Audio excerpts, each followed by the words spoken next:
the middle of nowhere. Apart from this, my little Royal Enfield. So this is a sad episode. This is going to be a really sad episode. So this is my last actual ride with this bike, which is sad because I love this bike. This bike in particular, that is. I am a convert. I am an absolute Royal Enfield convert. I have not, and I'm not just saying this because I've been lent this bike. I am an absolute convert for Royal Enfield. I cannot think of another brand that stands up to this, all factors considered. So that's price, performance, handling, so far reliability, pretty much everything really. Those 4 points. So this is my summary. I've had this bike now for about 2 months and I've accumulated about 1,000 miles on this bike. Considering this hasn't been like a main commuter bike of mine or a main commuter vehicle, I've done quite a few miles just on this alone, but my gosh, I've had fun. And the more I ride it, and even to last week, I did take it on my commute to work. It was another kind of tipping point again where I thought, you know what, I don't want to get rid of this bike because I mean, it's just such a good bike. In terms of handling, I just can't fault it. Power, I'm used to the power now, so it is a 650. I mean, you know what, let's take it all the way back to the start. This bike, in case you haven't actually seen, I think there's a bird wanting to say hello to me, or it might be a hedgehog. Mrs. Tiggy Winkle. Okay, right from the start, this is a Royal Enfield GT650 twin. From the moment I sat on it, I fell in love with it because it reminded me of my old Ducati Monster. And I remember saying that comparison, but I think that comparison was slightly unfair because it's so much more than my old Ducati Monster. The new Ducati Monsters lost their character. They feel like a Ducati Scrambler, if I'm honest. The old one felt more raw, more pure, a bigger bike. This feels like that. Even though it's a 650 engine, it's not the biggest engines you can get. It's quite a low revving engine. I think it redlines at 7 or 7.5 possibly. It took me, I've got to admit, it took me a couple of minutes to actually get used to that low revving engine because I was actually redlining it. I was taking it to the limit, rev limiter was coming on. It took me a while to actually realise or kind of gauge in my ear when to change gear and things like that. Being a 650 engine, you'd think that it's probably on the lower side of power, but it's such a light bike. When you compare it to something like Bonneville 1200 engine, yes, it's going to have less of that torque, but nothing, I don't think it's comparable. When you're looking at price, everything like that, I think the difference in torque is incomparable.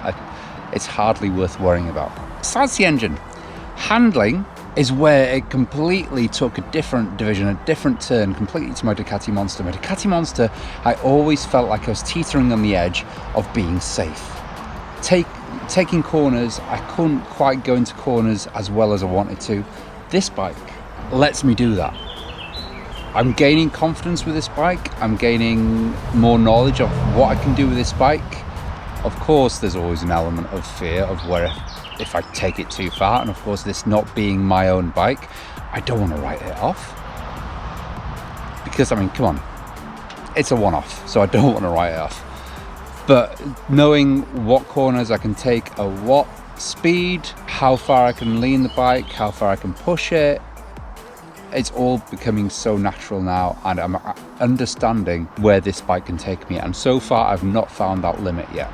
Reliability, I've not had an issue. I mean, yeah, I've had this bike for 2 months.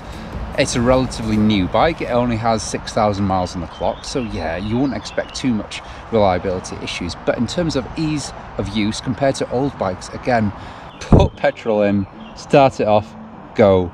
You don't have any electrical issues that you're going to get with other newer bikes. You don't have different modes. As I mentioned before, you don't have a sports mode. There's not a wet mode. There's nothing like that. Simply just a ride mode. You jump on it and you go.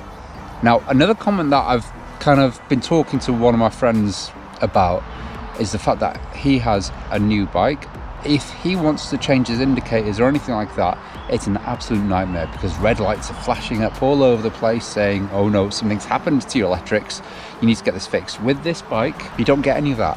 Royal Enfield specifically want you to modify your bike to plug and play, to upgrade it, and that's why it wins hands down, because if you're paying £10,000 plus for another branded bike, Triumph, Ducati, then you're automatically maxing out the amount of money that you want to spend on a bike. If you buy one of these for a little over £6,000 new, that is, that then leaves you, say if your budget is £10,000, that leaves you £4,000 to go and do whatever the heck you want to do, whether that's fitting new parts into this or whatever. You have that budget. And as well, the Royal Enfield themselves have a load of customizing options available on their website. So to me, if you want a brand new bike, this wins. No contest. Now, the other nice thing as well is if you are actually going into modifying bikes, this is where it wins for you, because take it from me, from experience, working on CB750s, all those bikes which this looks very familiar to. You've got your cooling fins, you've got your twins, I know CBs, the majority of them are CB4s, 4-cylinder obviously, but you've got your twin here, quite Triumph-like in that respect, but you've got all the retro characteristics that you need already, based on a brand new bike or a relatively new bike, without the carb issues, without the wear and tear, the old rubbers. Pretty much, if you're buying an old bike, you're buying it with 40-year-old parts, 40-year-old rubber, 40-year-old bearings, everything like that. But with this, none of that. It's all there for you. All with this, none of that. It's all there for you. You can change the tank, headlight, seat.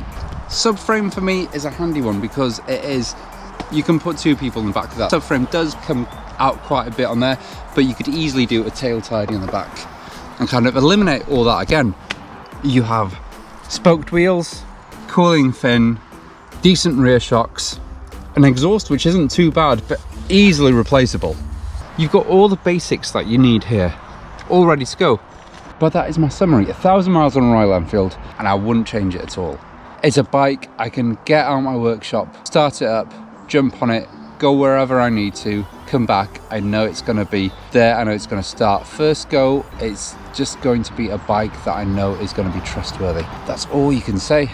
And that's pretty much the most important thing, as well as the looks. My gosh, I've had people come up to me in the street asking me about this bike. What is it? Obviously, it's not recognizable as being Royal Enfield because it's got the E on the side, the Royal Enfield badge down at the bottom here. You can't really see that well, but this bike is a serious head turner because a lot of people think it's an old bike. An old bike that rides like a new bike, that feels like an old bike. Can't sum it up any better than that.